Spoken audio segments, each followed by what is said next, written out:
David Tulis.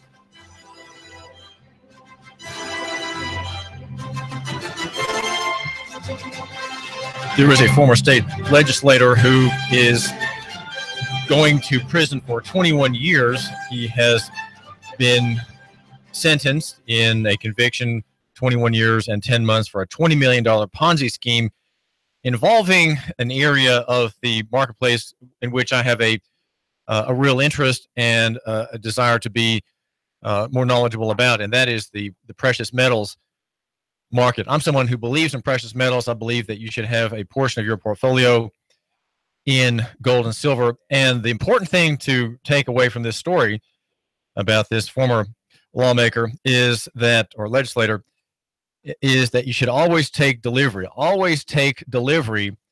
of your metals. That is to say, make sure that there's a box that comes to your address, or there's a ticket for your in your mail to pick up a box that's too big for your mailbox or too heavy, and that you have to go to the postal station to take delivery of your precious metals, whether that's silver or gold. If it's silver, it will probably be in a very, very heavy box, 52 pounds or more, if you buy $1,000 worth, and you want to have that and stow it in a safe place. And taking delivery avoids the problem that the investors in this man's company back in the the early 2000s did. They let him. They did not take delivery, and they let him hold their silver on account. His name is Larry Bates, and it is a Ponzi scheme. And the story is that Memphis Daily News. He was convicted in May of 46 counts of fraud, and his sons were, at least one son, Chuck, was also involved, and U.S. District Judge Cheryl Lippman is going to have him in a separate hearing. The older man is ordered to pay $21 million in restitution to 400 people whom he defrauded. Many of them on good ground. I mean, he made good arguments for the scheme that was a Ponzi scheme that allowed Mr. Bates and his cohorts, his son, to prosper without making any actual purchases of gold and silver. And so the people who were victimized made the mistake of believing in a physical thing, gold and silver, which is right. They're holding to an important tenet of local economy, and that is that physical is better than abstract. And what happened was they didn't actually follow through on that understanding. They left the silver and gold in the abstract, in the world of idea sphere, right? The idea sphere, the world of ideas. The money is ours. The gold and silver are ours. We own it, and we're letting the monetary experts from whom we made our purchase hold it for us in case we have to liquidate, right? To save us the trouble of taking delivery, we'll let First American monetary consultants hold it for use, right? We will use that company as a warehouse and storehouse. $87 million in paper money converted over to buying precious metals, but not actually done. The buyers not following through with local economy. And the idea of local economy, for example, holds that near is better than far. So if you have money, especially gold and silver, we'll have it near rather than far. And they also disobeyed the tenet in local economy, of which there are 5. Another one that says simple is better than complex. If you have it in your in a hole in your floor, in a vault at say First Tennessee Bank, in a box at First Tennessee Bank, or in a hidey hole in a wall or behind an outlet or in the attic or in the basement or in a vault. I mean, there are all kinds of places in which you can have your savings, right? Because in the end, gold and silver are not investments, they're savings, right? And investment is money working in the economy.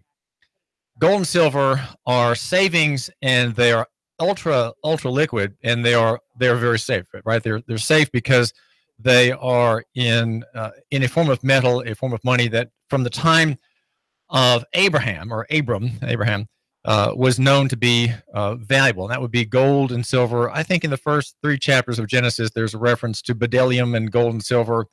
and precious metals. And Sarah, yes, Sarah, I think it is. Sarah is buried in a tomb bought by money that has to be weighed, right? And that of course is gold and silver, or other, maybe copper, other metals that are simple, right? They're simple rather than complex. If you have the experts at First American Monetary Consultants, run by convicted Ponzi schemer Larry Bates, a former legislator, you are believing in the complex. You think the complex is better. Rather have it simple. Have it simple, have it physical, have it near. And then there's a fourth tenet of local economy theory violated by these investors. And that is, again, personal is better than corporate. If you believe the schemer, you buy the idea of precious metals from him in a Christian, end of the world coin scheme, as how it's described today in yesterday's Time Free Press, described as a end of the world coin scheme. But well, that is right. And there is in many of these schemes there's an appeal to godly wisdom, right? There's an appeal to godly wisdom, and there is an appeal dressed up as godly wisdom, and it points out, these schemers point out that the world system is ungodly, right? In fact, it is, and that the central bank can print money as easily as turning the light on in the boardroom when they get together to cartelize the interest rates. And those are all things that are true. And so you should buy gold and silver, and you should, right? You, my listeners, should buy gold and silver. You really should. And so, but the appeal is personal, and the appeal is that you should possess the thing that's of value, right? You should not have it abstractified, but you should possess it. But what happened was, again, the pitch was made by Larry Bates and his son Chuck, both convicted, and the dad sentenced now, and the buyer, the consumer, the customer, the investor, he believes in corporate. He said, well, we'll let the company hold it, and we will not make it personal. We will not possess the property in our persons. We will not have it here in our room with us on the table, right? We will not lay out all the coins and count them to make sure that the $1,000 bag in fact has $1,000 in 90% silver dimes or quarters or 50-cent pieces. We won't do that. We'll just trust the corporation that has made our investment secure for us, right? and so a former Democrat legislator has stiffed you again, right? He stiffed you in office, and he stiffed at least 400 people in Tennessee and many other places to the tune of $80 million. That was the amount given to him. Prosecutors said, and the jury agreed, that the defendants kept the money for their personal use, including commodities trading, right? They traded with your money for their own benefit. And 10,000 square foot house. By 2009, the company had more than $26 million in unfilled orders. Larry Bates is 73 years old, served 3 two-year terms as a state rep starting in 1971. He was a Democrat from Martin at the time. Speaking of political figures, this one of another stripe and another caliber altogether, and his name is Sam McClure. He's a member of the Constitution Party. That is a party that I would suggest you, my listener, take an interest in. And he's a remarkable man. He's an attorney, and he's running for Attorney General in Alabama, the state that gave us Judge Roy Moore. Just by the way, we're brought to you by Nooganomics.com, and there's a story out of Cheatham County, Tennessee, that I want to bring to your attention at Nooganomics.com. Just a quick rewrite from the Tennessean, and the image is a screen grab from YouTube. There's a minute. It's about a minute and 20 seconds long, or a minute and 19 seconds long. You need to sit down to watch it. It's very short, but it's just terrifying. A torture scene in Chatham County Jail. Chatham County is just west of Nashville, so this is a county that is not all rural. It has civilized people in it, right? Not just country people. And the headline is about. It says this: jail officers torture teenager in restraint chair with prolonged laser bursts. That's the the take that we have from the report. There's an indictment of the man who pressed the trigger against this young man. His name is Mark Bryant, 39 years old, and there's a TBI investigation that began in August, and the victim is a man named Jordan Norris, 19, who had been uncooperative. He had violent expressions, was shaking his head back and forth, and he's in a restraint chair. And though he's in a restraint chair, one man tases him repeatedly, and you can hear in the video the crackling of the charge that makes him momentarily inert, and other officers are standing around. And this is simply just amazing that this can happen in a civilized country. And again, it's only these kinds of abuses, this kind of terrorism occurs not on the part of private parties, right? Private parties do not do these sorts of things. These private criminals rarely do these kinds of things. Of course, there are felons in the penitentiary in any of 19 or 20 facilities or so run by the Department of Corrections, and there are violent acts by criminals who are that are in the record and for which there have been convictions. But what we see a lot of today is the state is the actor, the state is the malefactor, and the state's agents. Here we have a county state actors. Now, the man running for the Attorney General office is his name is Sam McClure. He's an attorney and involved in the work of adoption. Now, adoption has its own problems. The origin of the adoption business, the creation of the foster industry, the foster care business, is the state theft of children, and that it's an old industry. Began in the 19th century, and what happened was that children would be kidnapped from their families and put into good homes. Right? That's what happened. And so you have children who are adopted, that were stolen, and put into good homes. And the state runs an official kidnapping business in Tennessee, and in every other of the 50 states. The state, through Child Protective Services, kidnaps children, often on the flimsiest pretexts, and using the state actors using lies to maintain the facade of legitimacy for their claims against the family and against the rights of parents to have their children at home. McClure is a Republican, and of course the Constitution Party pushes what I would say is often a biblical agenda, a biblical platform that includes the rights of states to decide their own futures, and have people in those states decide their own futures within that political body, as well as the right to bear arms, the right to life, the right to honest currency and coinage, and the restraint on national power. That's the Constitution Party's main perspective. It is a very biblical and Christian agenda. And if you, my listener, though you are not a Christian, perhaps believe that there is something sound about the founding documents, and believe there is some sense of rightness about it, well, there is a strong Christian influence in much of what the founders did. But we have to remember that there was a coup in Philadelphia in 1789, I think it was, and it was a coup that brought about centralization in national government. Even though many of the people involved were for the Constitution, and those against it were often devout Christians and had a very right and true sense of how government worked and how government powers really need to be divided, right? Because the division understands the fall, Adam's fall. And the story that I'm making note of is Sam McClure, and he outed or doxed an abortionist. If you go to Raw Story, there's an atheist website that I think maybe broke the story, and it has a picture of the woman he outed, an abortionist, and he says, "This woman killed babies on Friday in Montgomery," and he has her picture. "Can anyone publicly defend why she should not be prosecuted for murder?" Now, of course, murder, in Alabama would probably not be the charge, since we agree that killing unborn children is not murder. There would be at the hand of the district, the Attorney General, other charges possibly.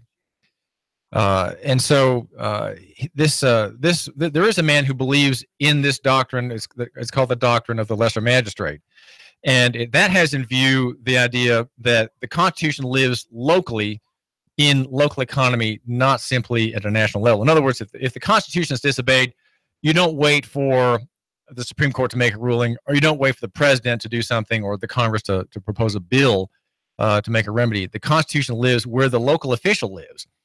And if the local official upholds it, then he has the authority to stop a murder, right? He has the authority to stop the killing of grown people, the killing of teenagers, the killing of small children, the killing of children in the womb. He has the authority to stop that locally. That's done by the local sheriff. That's done by the prosecutor, the district attorney.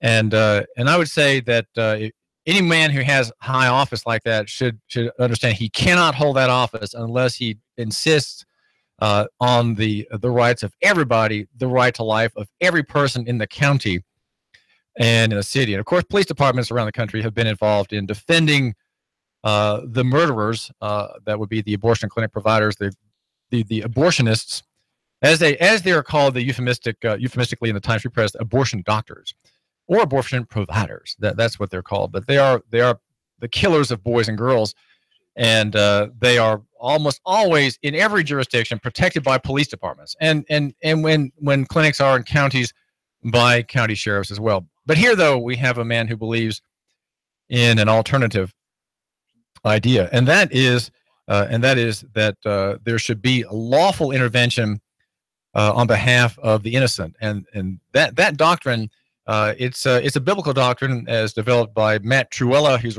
a pastor, Reverend Matt Truella from Mercy Seat, I think it's Mercy Seat Church in Milwaukee, pro-life activist and a writer, a very prolific man, has probably a dozen children with his lovely wife, and many of them are devout believers and work in pro-life and other causes. He also is a man who will not marry people under statute. He will marry young couples at common law only. And I'm the Presbyterian deacon in Chattanooga who believes in common law marriage. So it's an unusual combination of callings there.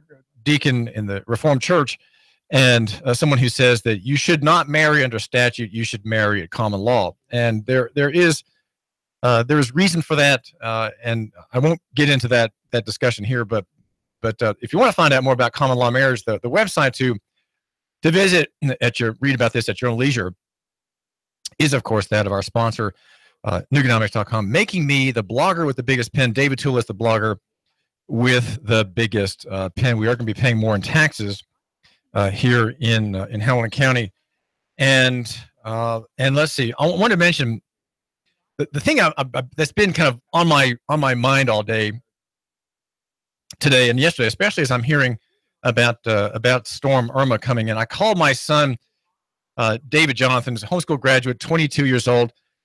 He works for a company called Protivity in his Atlanta offices and Philadelphia offices. He's moved to Philadelphia just recently and is on assignment at an insurance company in Sarasota. So I called this morning, no answer. I called again, no answer. Finally texted a message, David, please call me. Want to find out, of course, how he's what he's doing, how he's doing.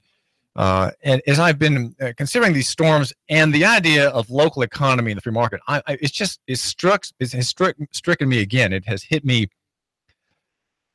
again that if we don't believe in local economy and if we don't believe in the free market, what we have is a snipping of the lines of communication between producers and buyers, between sellers and consumers, and that is a snip, which is it's very damaging. It's a shot heard around the world, and every time it happens, we have shortages and inefficiencies. And we have with the anti-gouging law in Tennessee, the same kind of statute operates in Texas, in Florida, probably brought about by the Uniform Law Commission, which is an organization of attorneys which wants all the states to be effectively in the insurance line of government, and that is to say the line of government which says government should always be about security, it should always be about reducing risk, and should be about the messianic nanny state. It comes from the Uniform Law Commission, and it's great work